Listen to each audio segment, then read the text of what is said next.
When I was 14, I had a dream that a Christian club I was leading in high school gained enough traction for Hillsong United to come to a worship night that ended up being a night where my whole school got saved and had an emotional moment and everyone started following Jesus. I'm not joking. I realized that dream was the seabed for me in my life that I realized I want people to fall in love with Jesus. And then from there on out, I had the sense that I was called to big things. And the people who I saw at the time were making this big difference for Jesus, this big impact, they were all in ministry. So I wanted to go into ministry. And that's what you do, right? When you want to see people come to Jesus and help them follow Jesus, if you love the Bible and want to teach the Bible, if you loved your youth group experience growing up and you want to recreate that same experience for others, you go into ministry. You go work for a church. I mean, it makes sense, right? But now, I don't want to work at just any church.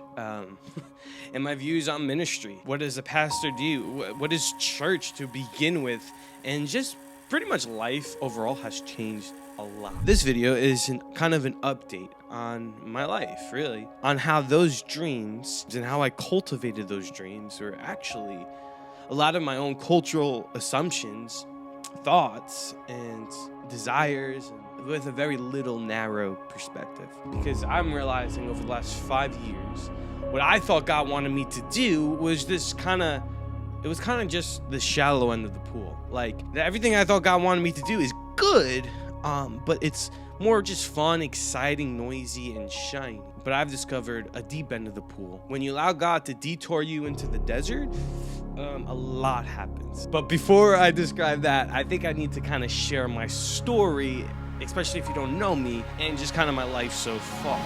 See, when I was in high school, I had that sense like I needed to go into ministry, but it felt like it never really clicked or never worked. I never got the validation I was really looking for from outside people. And so I always kind of made music growing up, and if you know me, for a season of my life, I was a DJ producer, and because I always made beats and music growing up. And the funny thing is, I grew up making music and making remixes of Carrai and Andy Mineo, just like fun, terrible looking back music. But the music I was making, my friend Brady and other friends, it started to pick up traction, and next thing you know, for the first time in my life, I was getting validation for something I was doing. It was pretty cool. And now, as music was picking up, all of a sudden I'm opening up for guys like Carrai and Andy Mineo, same people I was making music for, and I was like, this is maybe what God wants me to do. But for me, I always wanted more. I wanted to preach, I wanted to teach, I loved what God was doing in the church I grew up in, and I wanted to create moments for people. And that's what the church did, created moments for people to experience God. Out of it, in a series of events, I felt like God was leading me into do ministry vocationally, and to kind of give up the maybe artist dream, go do pastor to church in my mind, because I wanted to create moments for people. I want people to come to know Jesus, and the best way you do that is in a church. I want to teach and I want to preach the Bible. And so I wanted to see what was next for me, being in a leadership role at a church. And so I went on churchstaffing.com like you do when you're trying to do this, and looked for what was next for me. And I found a church that looked good online, and I applied. Having conversations, it just felt like God was like, hey, this is your next step to this church, and do ministry at this church and learn and grow. And in my mind, I look back on it to become this type of person that creates moments for people to encounter God. And it was all good intentionally. So me and my fiance at the time, we get married, and we moved 500 miles away from family, friends, the life I knew, and to start this new life as a married couple in a new town, in a ministry role, while trying to figure out marriage all at the same time. And I had no idea that I was getting detoured into the desert. I thought I was like, okay, God, you did amazing things with me in music, reached millions of streams, playing music in front of thousands of people. I'm like, bro, I'm gonna build the biggest church ever. This is good. So many people are gonna be saved. And so I thought this was another stepping stone in my career, in my reaching people for Jesus. Yeah. If you allow God to lead you, He'll often lead you to places that you actually might not want to go to in desert seasons to do a lot of work in you. Because I started to slowly see that what I was doing, the way I was doing it is missing the actual mission of what Jesus wanted his church to do and become in the first place, which made me rethink everything. And this has nothing to do with the church that I moved to. I met some of the most nicest, kind, genuine followers of Jesus that I've ever met being at this church. So this is not a dig at all. But what I wanted to do was I wanted to create these moments for people, preaching an amazing, awesome, emotional, inspiring message, to create these worship environments and have the highest production, and to be like, come to what we're doing because we have amazing preaching and amazing worship, and none of that's bad. And to have these fun, entertaining, especially going into youth ministry, I wanted to create these epic moments. Then I started to think, and I started to realize, I was like, what am I actually doing? Emotional moments for people. I'm like creating high moments. Like, is the goal of church to just create this almost like consumeristic drug for people, that we go on stage, we do ministry, and we try to do this, and it's like I felt like I was making a drug for Christians, that every time they go back that they would feel good again. But I realized I wasn't creating anything with really substance. And yeah, biblical teaching is important, and yes, but I'm saying the way I was doing it, because I was so focused on the service, I was so focused on the moments I was creating for these students, and wait, hold on a second. What is my job supposed to be?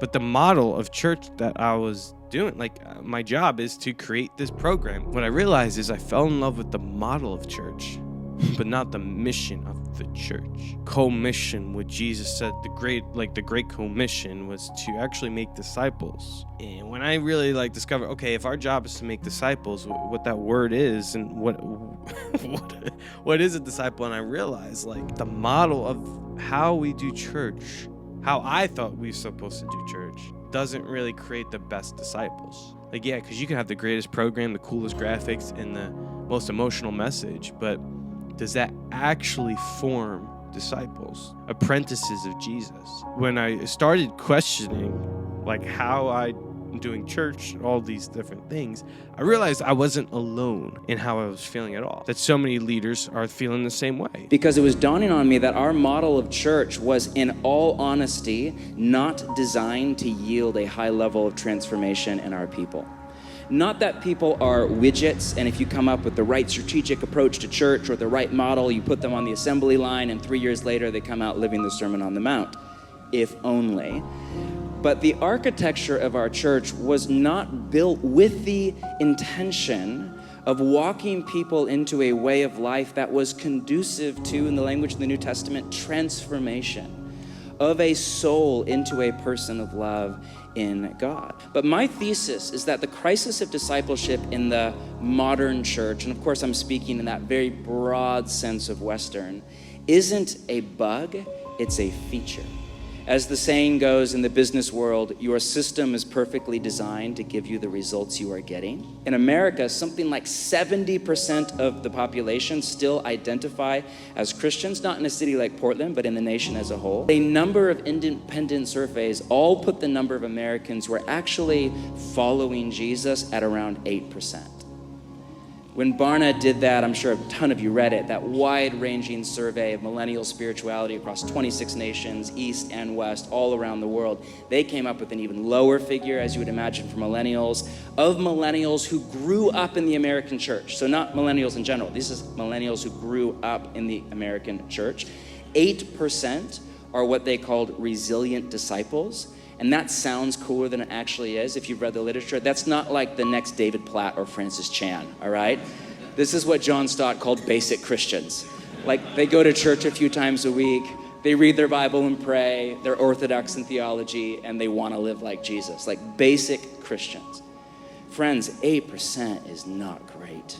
The greatest issue facing the world today, let that sink in, with all its heartbreaking needs, is whether those who are identified as Christians will become disciples, students, apprentices, practitioners of Jesus Christ, steadily learning from him how to live the life of the kingdom of the heavens into every corner of human existence. And so I realized when you're leading a community of people, I'm learning that you not just need to focus on moments, but create movement in people's lives. That movement towards the way of Jesus, which is being with Jesus, becoming like him, and doing what he would do if he was them, to quote John Mark Comer. Because at least how Paul says it in Ephesians, that, we're supposed to actually equip people for ministry. This all led to me having an identity crisis, because I'm like, I thought God wanted me to do this. I thought God wanted me to preach and teach and lead these amazing moments for God. Because I was questioning, do I want to be a pastor or just to be a celebrity pastor? Why is my identity even wrapped up in being like this? I thought God called me to be a pastor, and I don't even know what a pastor is. Like, what? And I'm taking the APES test, and it's like me, the shepherd part and the pastoral part, like, it's low. Like, in the last 3 years of me being here, I feel like I saw how shallow my apprenticeship to Jesus is. And I graduated with a Bible degree at Liberty. I had quiet times majority of my morning, so I'm not like saying, hey, we gotta get. That's the beginning. That's the shallow one. There's so much more that I'm realizing. It's kind of partially on how we've cultivated church, and at least my context and my experience. This is all anecdotal evidence. So after just years of working the system, I just realized I don't like the system. Not that I don't like church and leadership, and I just don't like the system of Sunday-centric model, where the goal is to get you to a Sunday, where say, hey, I'm going to church means I'm going to a specific time in a specific place, where instead of it being a lifestyle and living in community, powered by the Spirit, for the renewal of the city and community around. And so I'm realizing, like, I don't like the system. And then my wife, Gabby, comes to me after having our child and is like, I kind of want to be a stay-at-home mom. We're not close to family.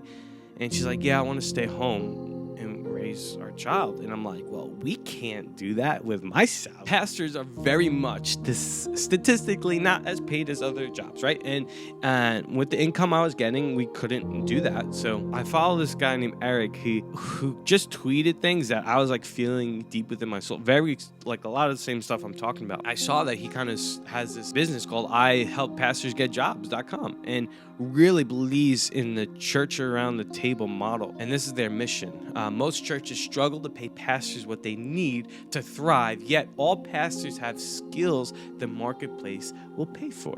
So I'm like, all right, let me see what I can do. And so I hop on the phone with them and I start doing coaching with them, seeing the possibilities of providing for my family, yet still doing ministry. And this is what I was learning at that time in my life, was that, like, and this is like, pastors, if you're watching this, and you're struggling financially, like, I understand the identity of being a pastor and of having your identity wrapped up in being a pastor. But what I've realized is, like, my first identity needs to be the fact that I'm a disciple, that I'm an apprentice under Jesus, that I'm a husband, and that I'm a father, for me specifically. And then maybe after that, I should put myself with the job I do. And I think having that order and actually being honest and doing some therapeutic work, and maybe even with sessions with my therapist, like, it needs to be in that order. And so I realized my calling, my calling, what I'm supposed to do here on this earth, and my calling, but also my assignment, is two different things. And my calling is to first be a disciple, love God and love others, and then go on and make disciples. It's not to be a pastor and to build a church. And so especially, I 100% recommend reach out to IHelpPastorsGetJobs.com, because they can help you. Eric, Mark, and the team will provide you everything, will give you the confidence and also resources to help make that transition happen. But as we were doing this coaching, I think things took a turn that I wasn't expecting. I have a month now to find another job. Sometimes you laugh to keep yourself from crying. That's me right now. No one ever vlogs this. This is why it's hilarious to me. No one's ever, like, vlogging. I'm getting let go June 30th because of budget reasons and finance reasons. And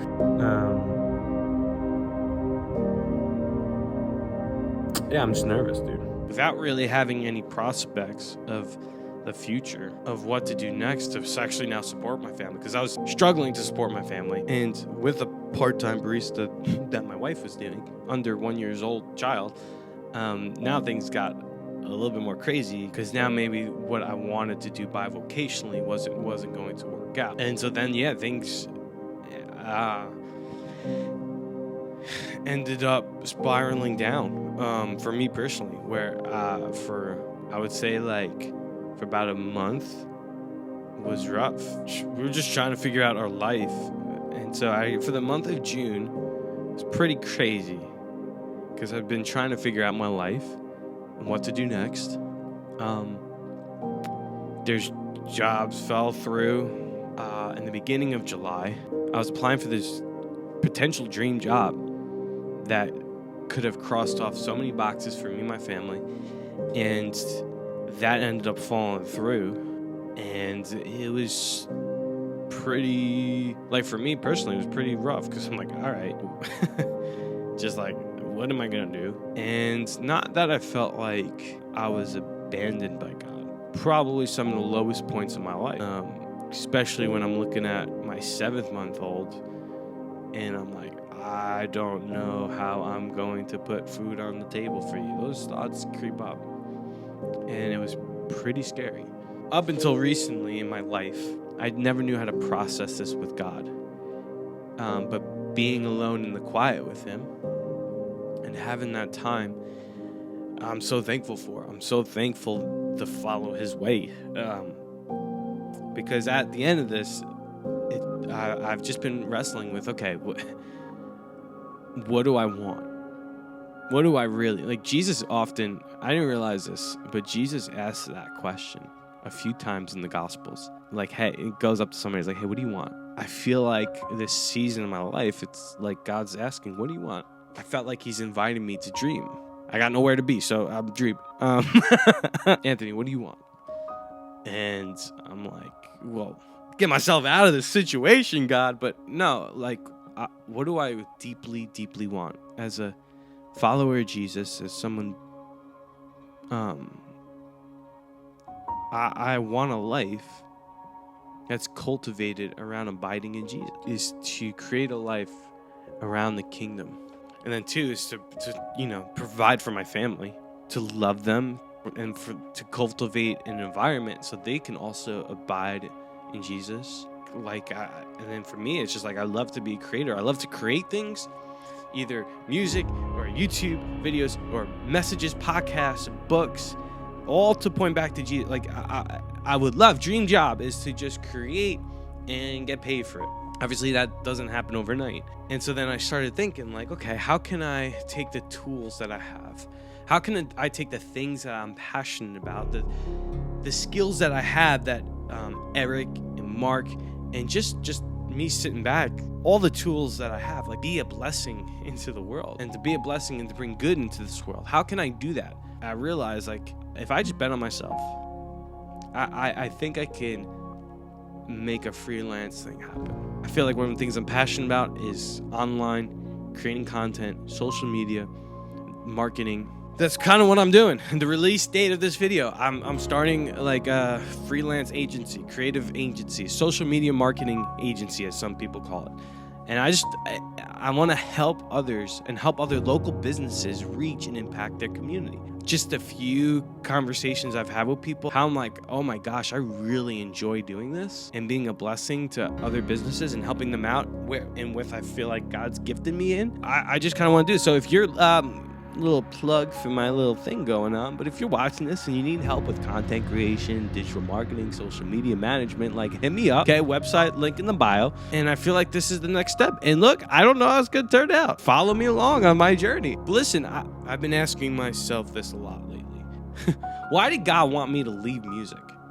If I end up still making music, why did God?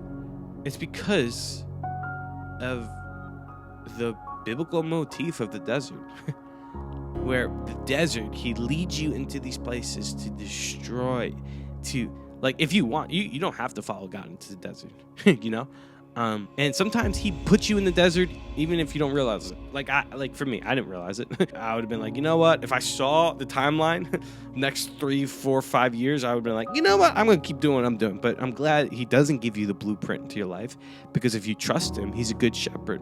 And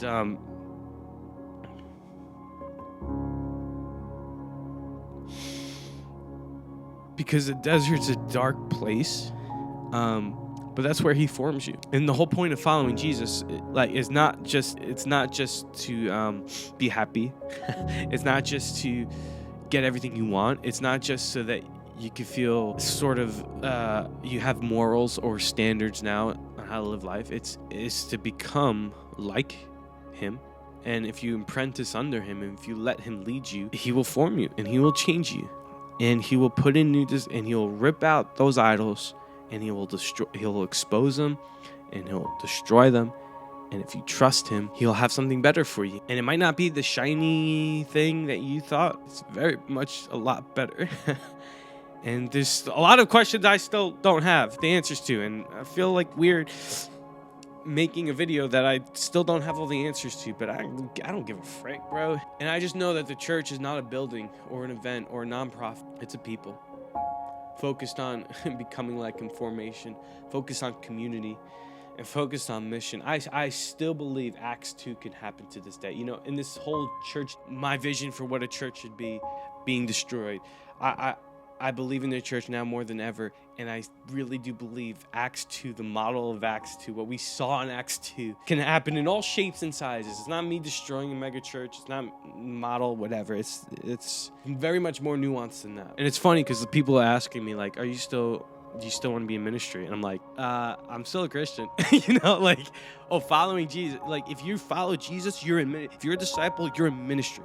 Okay, the people who get quote unquote paid to do it, they're supposed to equip you. They're not supposed to just serve you religious goods, by the way. They're supposed to equip you on how to follow Jesus, on how to do life, emotional skills, relational skills, what your calling is, what your identity is, how to actually follow Jesus in the modern world, how to handle digital. Like they're supposed to equip you to follow Jesus so that, but also do the work that he did, right? To serve, to be in mission, to preach, and to lead by example the gospel of Jesus, that he's the king and that the kingdom of God is here now and available to live under his reign and rule. And it's crazy how people separate the two. Like, you're a Christian and then you can go to ministry. But no. If you're a follower of Jesus, you're in ministry.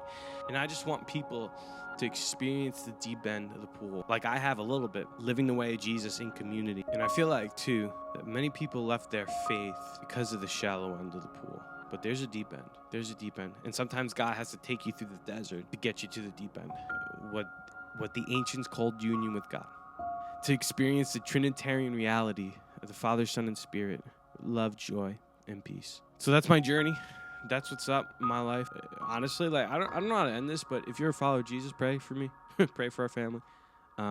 This is a to be continued. I'm gonna make this agency thing because this is the next journey. This is the step in the new journey for me personally. Follow along on the journey. I got a peace so bad.